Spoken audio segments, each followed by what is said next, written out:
I'm Alex from accompanying, and this is how to feed your sourdough starter. So we have videos for growing a starter, for making your own beautiful sourdough bread, but this is the video for how to feed that starter and maintain it on the long term. It's a healthy, living, vibrant thing, and you want to make sure you take good care of it. So a sourdough starter is actually made up of a whole bunch of yeast and bacteria, like billions of them. And what you do is you feed them flour and water. That gives it time to grow and create that beautiful tanginess that you use in sourdough bread. Now a starter has a regular lifespan. You feed it, it grows, it gets really active and bubbly. That's when you want to use it in your bread. And then it kind of deflates and you feed it again.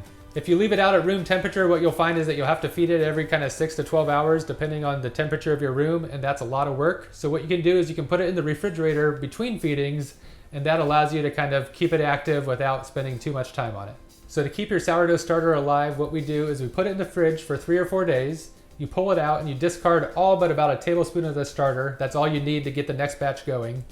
And you feed it in the evening. So about 9 p.m., I'll take it out of the refrigerator, I'll give it equal amounts of water and flour, and then you let it ferment overnight, and the next morning, about 12 to 14 hours later, you'll find that it's really bubbly and active. So when it's really active and bubbly like this, that's when you want to use it in the bread. It'll give you a really beautiful loaf of bread. But if you're not going to make bread, all you do is put it back in the refrigerator that following morning, and you wait 3 or 4 days, and then you feed it again. And that's it. You have a sourdough starter that you are feeding on the regular. Good job. You can find videos for growing your own starter or for making a really simple, delicious, beautiful sourdough bread linked below. You can find all of our recipes on accompanying.com.